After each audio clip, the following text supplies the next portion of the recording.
Dear students, you are welcome again in this class, and we continue with the history in India. So actually, government is supporting organic farming directly or indirectly also. There are certain schemes which are directly supporting organic farming in the country, and some are indirectly supporting, like soil health card. It is applicable to both kind of farming, whether it is conventional or it is organic farming. There is one exclusive project, National Project on Organic Farming. National Project on Organic Farming, NPOF, and NHM, National Horticulture Mission, is also supporting organic farming. And Horticulture Mission for Northeast and Himalayan states is there. National Project on Management of Soil Health and Fertility. This is Soil Health Card. And Network Project on Organic Farming.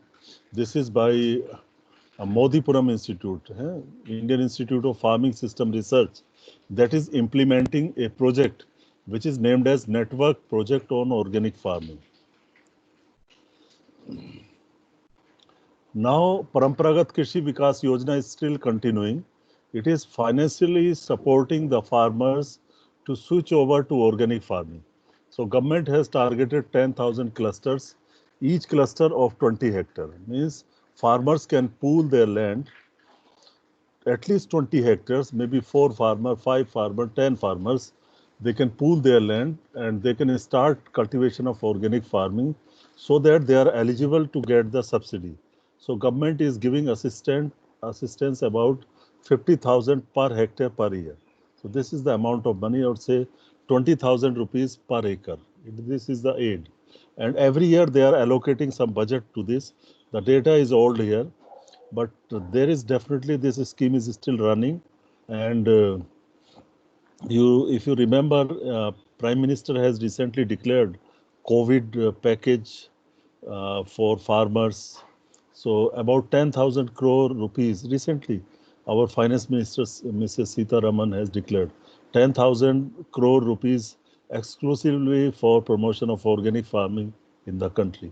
So what I mean to say is that government is very actively, or rather proactively, supporting organic agriculture. They are supporting research project also.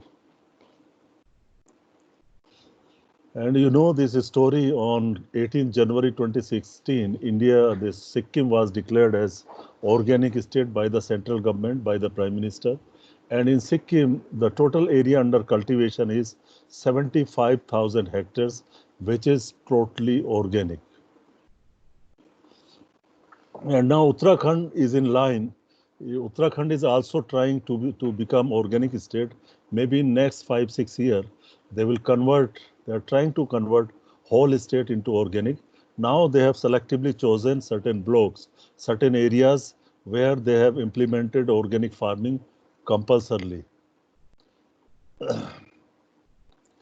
This is a kind of certification. You know, there are two kind of certification. One is third-party certification, which is done by APIDA, and which is based upon payments. Farmers need to pay some money. The another kind of certification is group certification, which is also known as participatory organic guarantee system, or simply PGS, participatory guarantee system.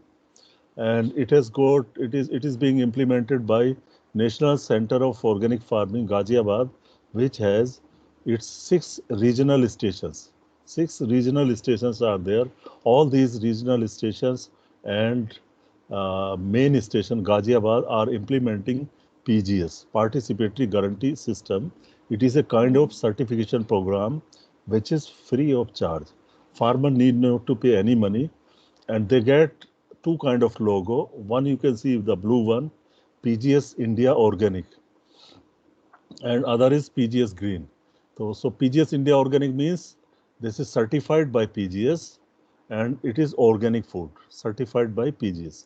The PGS Green means it is under the process of conversion. The land is in the conversion period. Normally 2 to 3 years is that conversion period from conventional to organic farm.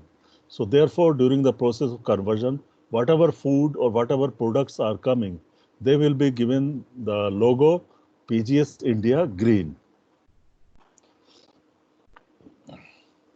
As I told you, if you want to know more and more on organic agriculture about India, what government is doing, so you can go to APIDA website, and in APIDA website you can find organic products in the main menu.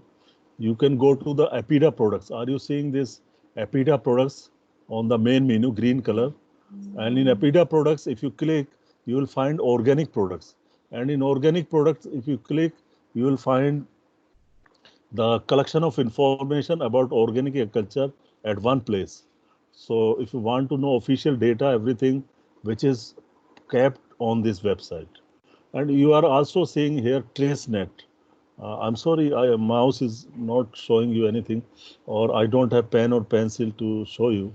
TraceNet, TraceNet is there. TraceNet is there. There are many nets, many such packages which traces the history of the product. TraceNet can trace the history of certain products. You can know the grower, how many hands have been changed, who purchased it, then who stored it, who transported it, and so on. So all the records are maintained so that one can know when the product was produced, the year of the production, and all details related to the product. It can be traced now.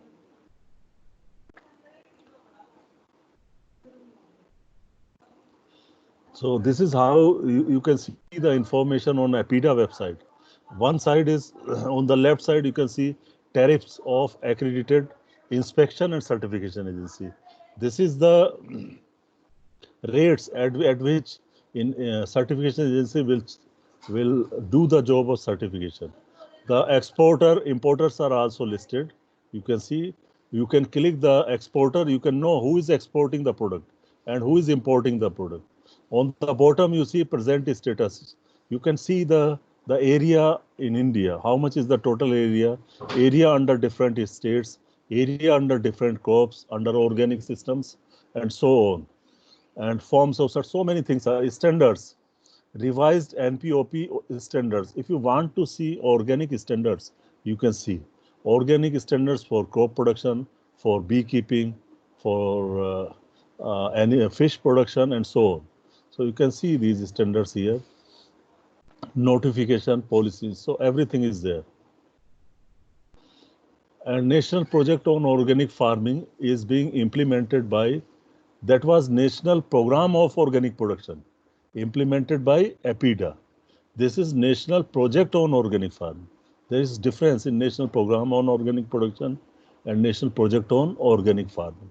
So this National Project on Organic Farming is being implemented by National Center of Organic Farming, Ghaziabad. They are implementing, and again the purpose of this project is promotion of organic farming, giving training to the people. They are giving certificate, 1 month diploma certificate to the to the youth, those who are higher secondary or 12th pass or undergraduate, or even I have seen some postgraduate are also attending diploma course in organic farming.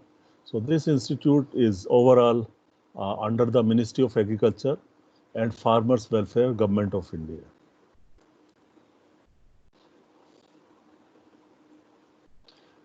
It has got 6 centers at Bangalore, Bhubaneswar, Panchkula, Imphal, Jabalpur, and Nagpur. Now just see some definitions. It was just some seed. Seed has a seed coat, and then inner membrane, then cotyledons, then embryo. So now we are slowly moving towards embryo. This is the just definition of organic agriculture given by IFOM. So I have divided into 3 parts. This is just one definition. I just made it into 3 parts so that we can understand it properly. Organic agriculture is a production system that sustains the health of soil. First point is it sustains the health of soil. Everything is there. How can you sustain the health of soil? By following crop rotation. I think you know, I need not to repeat every time. How to sustain the health of the soil? By preventing erosion, by having crop rotations, and so forth. Adding organic manures. Similarly, sustaining the ecosystem, the whole ecosystem. It is not just one field where you are doing organic agriculture. You need to sustain the whole ecosystem, whole agro ecosystem, and it also includes the people. We should take the the sustainability of the people also, the welfare of the people also. This is one part. Another part, it relies on ecological process. Actually, there is one subject, ecological engineering. Ecological engineering, how the population of one species is balanced in the nature. So these organisms balance each other by default. By default, they are balancing. Nobody will be in excess. If it is not influenced by human interference, then so under agroecosystem, we try to imitate, we try to repeat those kind of things which are happening in the nature, which are happening in the ecology.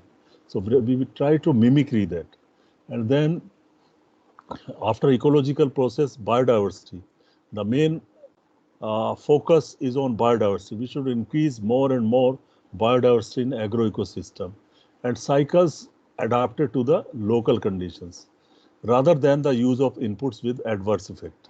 So it is not directly saying chemicals or pesticide, but it is saying that the inputs with adverse effect means you need not to use the chemicals and fertilizers because they have adverse effect on ecological processes, they have adverse effect on biodiversity and many cycles. So this is how we can understand the definition of organic agriculture given by IFOAM. Now, another definition by India, APIDA. APIDA gave definition of organic agriculture. So it has directly said that you need not to use chemicals, fertilizers and pesticides. This is very direct definition. Organic products are grown under a system of agriculture without the use of chemical fertilizers and pesticides, with an environmentally and socially responsible approach. You need to consider the environment as well as society or people. It preserves the reproductive and regenerative capacity of the soil. Means it keeps or it maintains the soil health, good plant nutrition, and sound soil management produces nutritious food, rich in vitality, which is resistant to diseases. So this is definition by APIDA.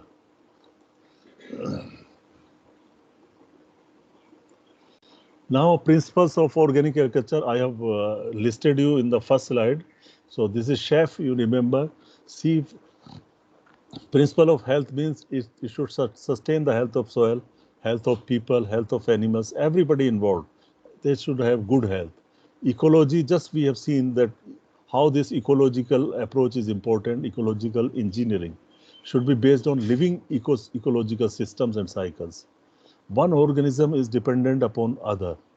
Work with them, emulate them, and help sustain them. Principle of fairness should build on relationships that ensure fairness with regard to the common environment and life opportunities. And then principle of care, we should not overexploit any species or any biotic or abiotic resource. We should not overexploit it. We should take as much as we want or as much as is allowed. We can take that one. For example, if you have a cow and it gives you milk, so you can take milk from the three tits, but one should be spared for the heifer, for the calf. See, 1/4 milk right belongs to the child of cow, that is calf or heifer, whatever you call. So we should give milk to the cow's offspring. And also we should not extract the milk to the extent that blood comes. Sometimes people are so crazy, so cheaper, so careless that they can go on extracting the milk from the tits of a cow till the blood comes. So that should not happen. We should take care. Similarly, our soil should not bleed.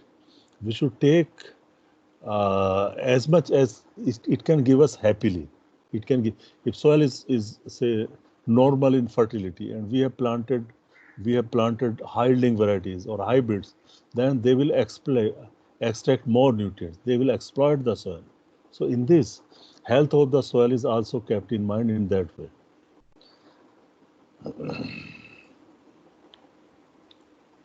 Now you see the status of organic agriculture in the world. So there are about 181 countries in the world who are doing organic farming. The in year 17, it is the latest data available from the world. And in world, you can see there is about 70 million hectares of land.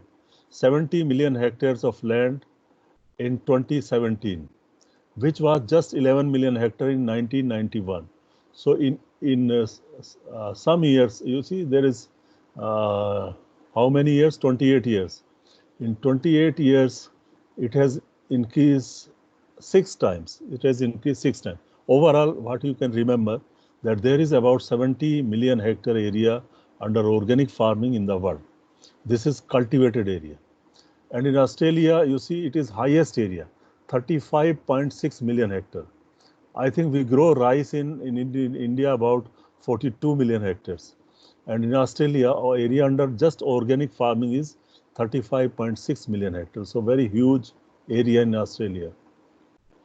And then number 2 country is Argentina in the world, which grows in 3.4 million hectares. Followed by third position is by China, 3 million hectares.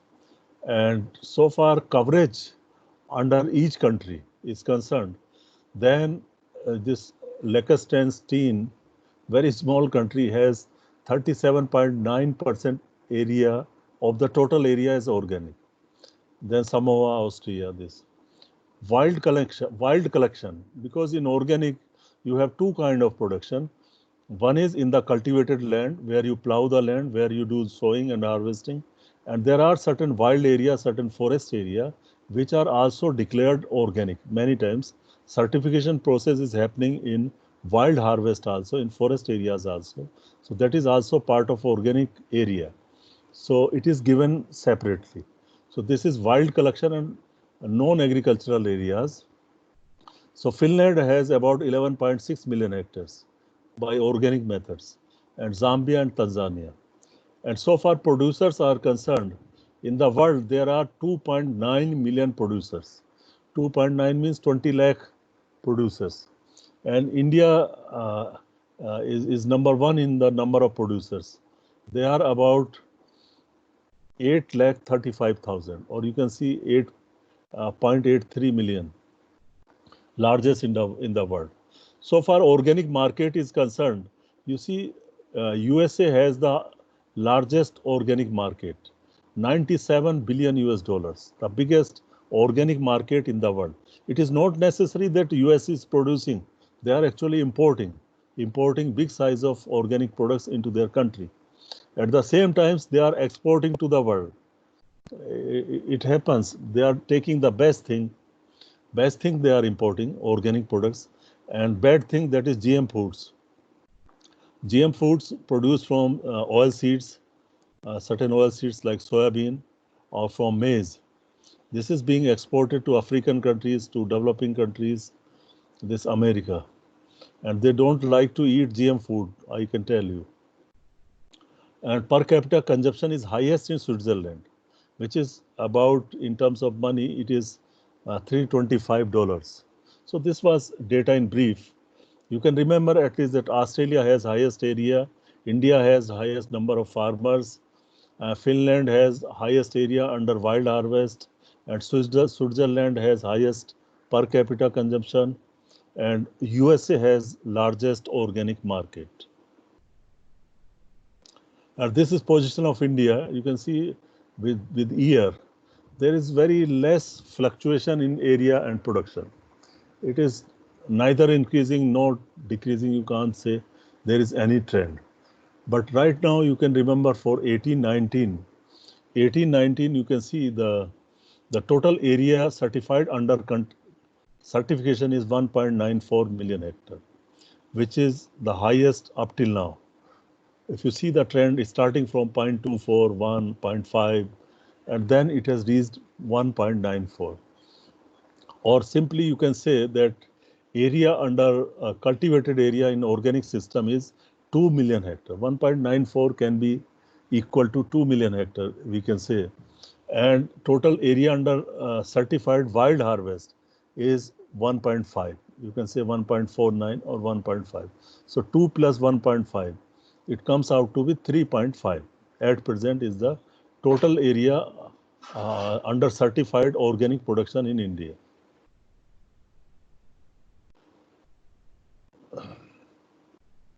And Madhya Pradesh has the largest area, followed by Rajasthan, Maharashtra, Uttar Pradesh.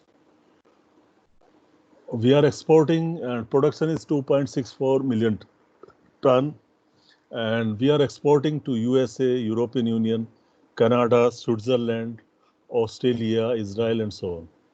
And mainly we are exporting soybean products, oilseeds, some cereals, millets, tea, coffee. All agricultural products are being exported, but oilseeds lead the list. They are highest in quantity, particularly soybean, because our soybean is non-GM soybean, and soybean from America, from Brazil, China. Brazil, China, America, these are the three important soybean producing countries, and most of their soybean is is GM soybean. GM soybean means genetically modified soybean. So where you can use more pesticides, where you can use more herbicides also. So America does not like to eat his own soybean because it is non-GM, it is GM soybean, and it lot of herbicides have been used. Herbicide like Roundup. Roundup is non-selective herbicide which is being used in soybean at high doses. So that is why they are exporting their own soybean to other countries and importing from India. So our farmer have really advantage.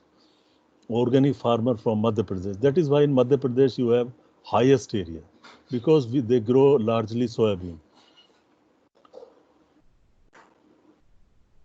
And there are lots of training opportunities in the world.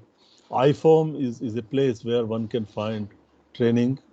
National Center of Organic Farming is also giving you training. In 2017, India organized the Organic World Congress. So it happens every 3 years. And this year it was supposed to happen in France. But unfortunately, it has been cancelled now. So there will not be because of Corona, this World Congress is cancelled. There are some international agencies in every country. In Europe, European Union is dealing with certain companies, certain agencies, Australia. FIBL is from Switzerland. This is very important agency which prepares the report of the world about organic agriculture and it promotes organic agriculture. These Switzerland people are very much concerned about organic farming. In India, we have APIDA, we have National Center of Organic Farming, and ICR. Interestingly, ICR has opened maybe 3-4 years back one institute which is known as National Organic Farming Research Institute, dedicated to research, doing research and extension of organic farming. And one ICR network project on organic farming is there in Indian Institute of Integrated Farming System, Modipuram. This network project is there. They are also doing wonderful job. And some state agriculture university have organic agriculture as a department, and they are giving degrees in MSc organic agriculture. Your APIDA, sorry, many private university now, they have come up with degrees in organic agriculture. One institute is in Greater Noida, what is MET. MET University is giving degree in MSc Organic Agriculture.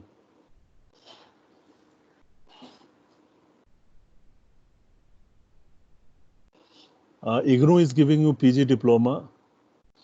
NCERT has published a book, and PAU, Punjab Agriculture University, Ludhiana, which is a center of modern agriculture.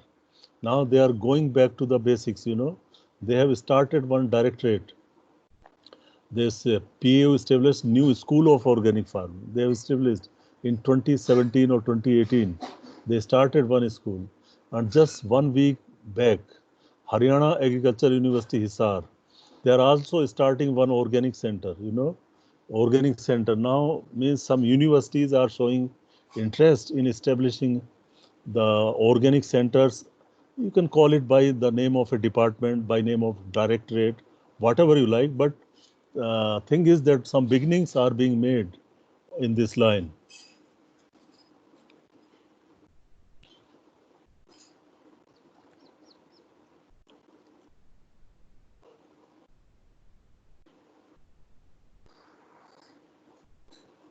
Sorry, it is not moving.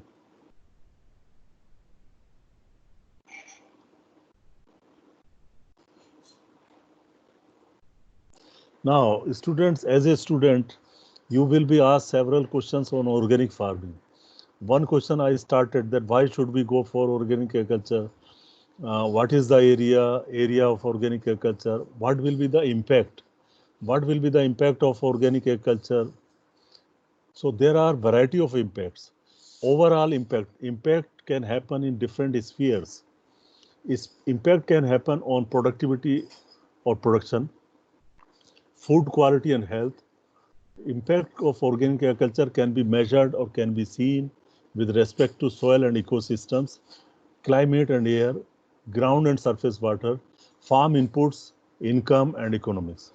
Lot of research, thousands of 10,000s of papers are there on all these aspects, comparing the production and productivity of conventional system, comparing the food quality and soil health, all kind of health, even human health of organic products as compared to conventional products.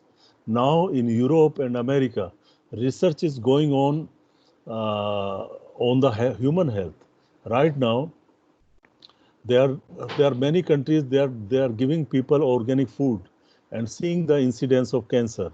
So such kind of papers are coming up very fast. What is happening on the human health depending upon the kind of food so they are feeding to. Soil and ecosystem, how this organic farming can impact the soil and ecosystems, how it can impact climate. Can we have less pollution by organic farming? Can we have less emission of greenhouse gases by organic farming? We need to see that. So this is also impact of organic agriculture. Ground and surface water, what will happen to the quality? Because nitrate formation will also be there in organic system. Because you are adding organic matter, after mineralization, it will form nitrate. So those nitrate can also be leached down. So how this organic farming can always be environment friendly? So there may be questions. There may be many times more greenhouse emission from organic farming. If you are having waterlogged situation, if you are doing farming of organic rice, under flooded conditions, and you are adding organic matter, you need to add lots of organic matter in organic farming. So then in that case, there may be more emission of greenhouse gases.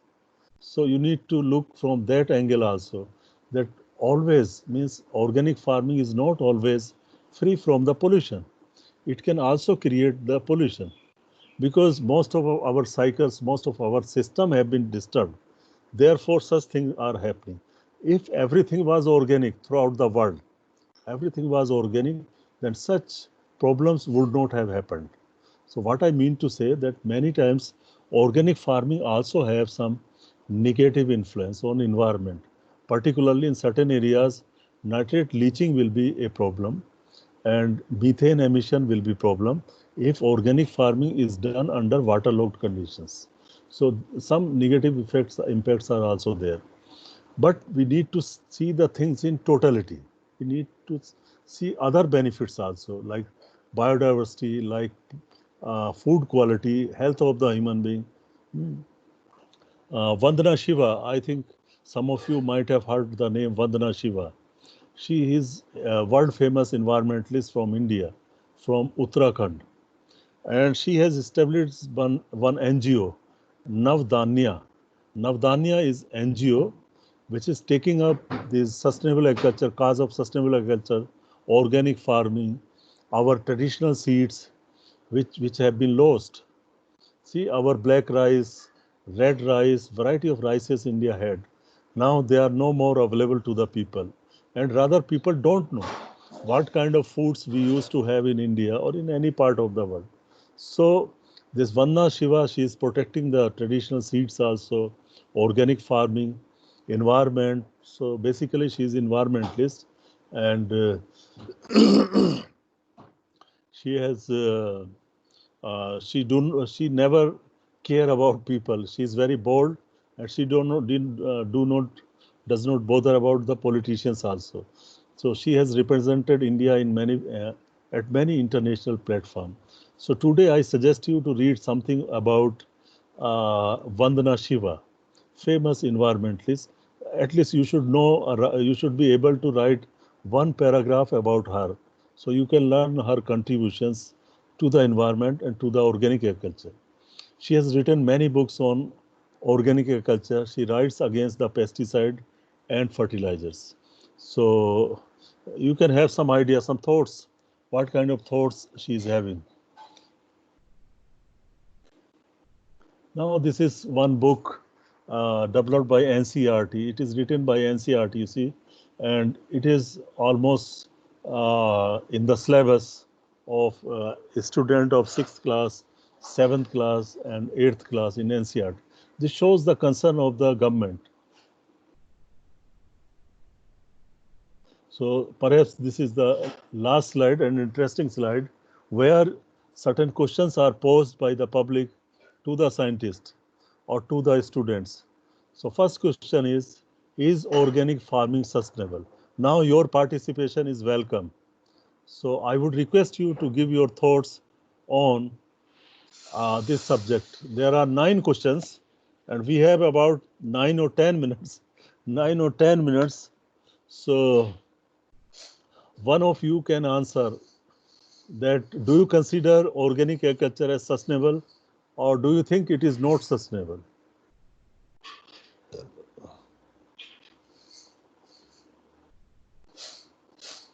You will have these kind of questions whenever some questions are there on organic farming. You will always have these 9 or 10 questions from the people, those who judge your knowledge, those who interview you, those who discuss organic farming. At least these 9 or 10 questions will come in one form or the other. So I ask you to give answer.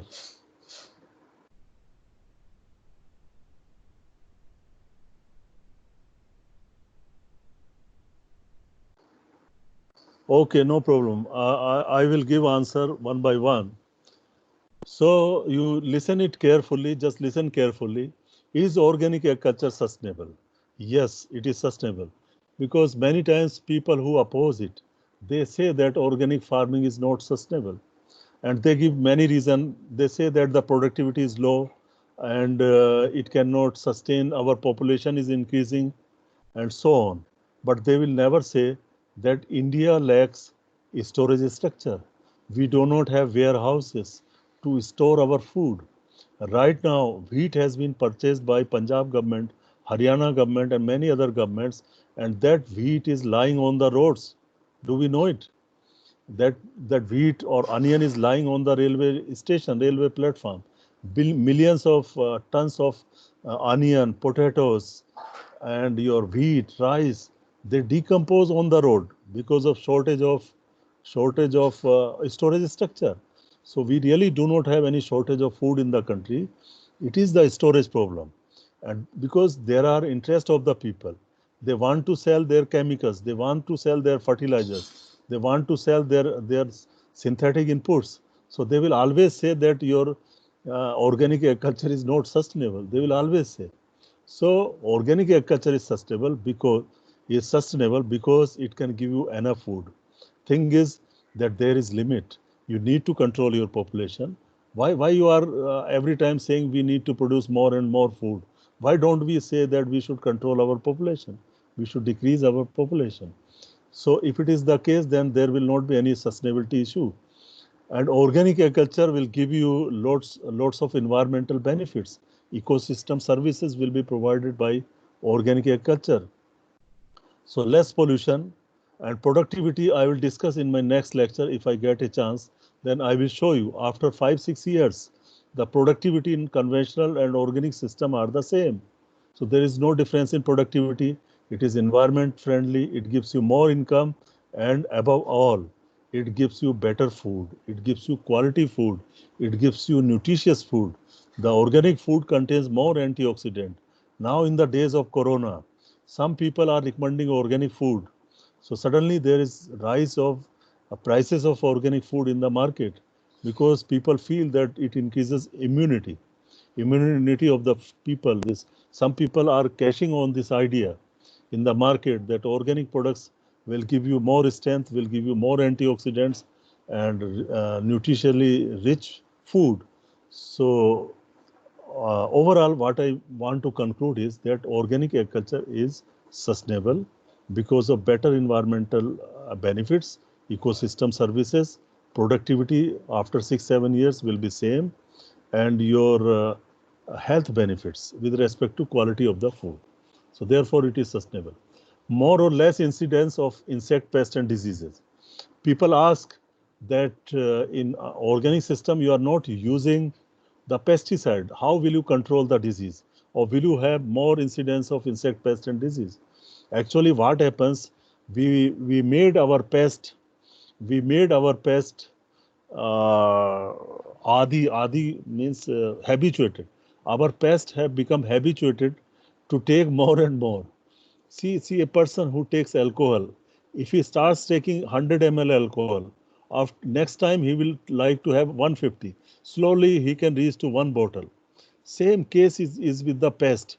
If you start giving them poison in small doses, they will in the beginning they will have some problem, but slowly they will start tolerating it. Next time they will demand more and more. So because both are poison, alcohol is also kind of poison, and your this pesticides are also poison. So they get used to adapt to that pesticide. So they need more and more. So we actually made our pest tolerate these pesticides.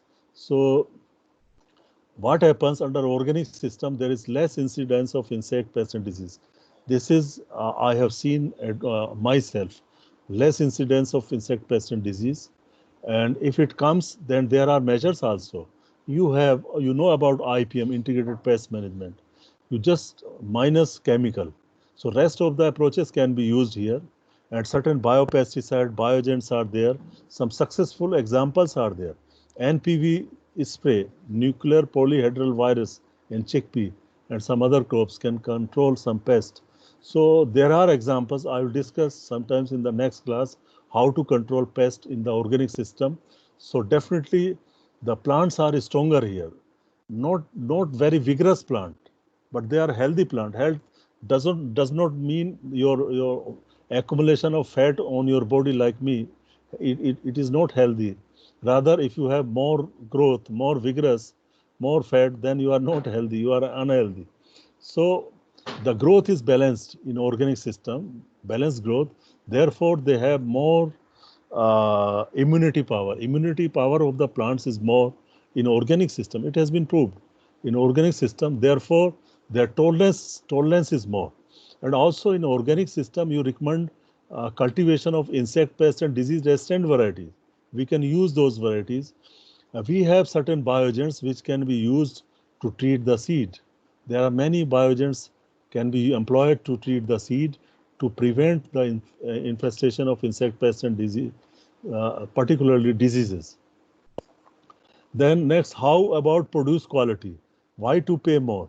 So I can say in one line that produce quality is good. It is much better because there are no pesticide. Pesticides are almost zero, negligible pesticide in the food. Then this is also an achievement. This is also good food. If a food is rich in proteins, rich in minerals, rich in everything, but it has pesticide, so will it give us good health? It will not give us. A food may be poor in the nutrition, okay, but it is not having pesticide. I would prefer this food over the food which is rich in nutrients but also rich in pesticides. So produce quality is always good under organic systems. First thing is because it is safe. Second thing is that on an average there are about 50% more antioxidant in organic food compared to the conventional food. You will see later. And plant does not discriminate now whether ammonium or nitrate has come from fertilizer, manure, or soil. So this is from mostly from soil scientists. I discussed in organic mineral nutrition. I told you these stories. So now you know that organic nutrition is also happening. Plant absorb amino acid in molecular forms. So such questions are should not be asked more. Why GM crops are not allowed? GM crops are not allowed because they are against the nature. By force, you have integrated gene of one plant into another plant. So you have done a lot of artificiality. You have gone against the nature. And we really do not know what consequences we can have. If GM crops from are safe, why people are resisting them? Why scientists are saying that GM crops are not good? Of course, there are certain scientists who see variety of benefits in GM crops. In the name of food security, they say our food security can be maintained, this and that. So I cannot comment much on this, but overall I can say that GM crops are not allowed in organic farming. However, hybrids are allowed. Hybrid crops are allowed in organic farming. The last option is organic farming profitable? Yes, it is profitable. I will prove it later how organic farming is profitable. Then can organic farming help to mitigate climate change effect? You have seen that a lot of environmental benefits are there. The use of fertilizer is not there. So overall, you have seen benefits in terms of biodiversity, in terms of environmental pollution. So overall, climate change effect can be minimized by adopting organic farming. And interestingly, and moreover, I can say that if you do organic farming, there is long-term storage of carbon in the soil. Carbon sequestration happens because every time you are adding carbon into the soil, you are adding organic matter into the soil, which can be stored in the soil. You know, different fractions are there. All this organic matter will be converted into humus. So at least 50% of the added organic matter can be in the form of humus. You remember. So organic farming helps in the carbon sequestration, means it will reduce the concentration of carbon dioxide in the environment. It will preserve in itself. And one more question which is not here, it is here. Why fertilizers are not allowed? So in organic farming, fertilizer are not allowed for 2, 3 reasons. One reason is that when you produce fertilizer, lot of pollution is created. You have fertilizer industries, and if you see their chimneys, the smoke comes out. Means they are consuming some energy source, maybe coal, maybe petroleum. They are using it to produce fertilizer. So therefore, the production of fertilizer itself, you create pollution into the air. And also when you add fertilizer in the soil, then also they create pollution in the form of denitrification or in the form of leaching. Number two. Number three is that fertilizers are dangerous for the microbial community in the soil. If you add fertilizers, your microbial community will definitely decline. Their activity will reduce because fertilizers are ready-made food. So microbe will not multiply much as in case of organic food. If you add organic matter in the soil, multiplication or activity of microbe is very fast and more. If you add just fertilizer, so these microbes will be affected.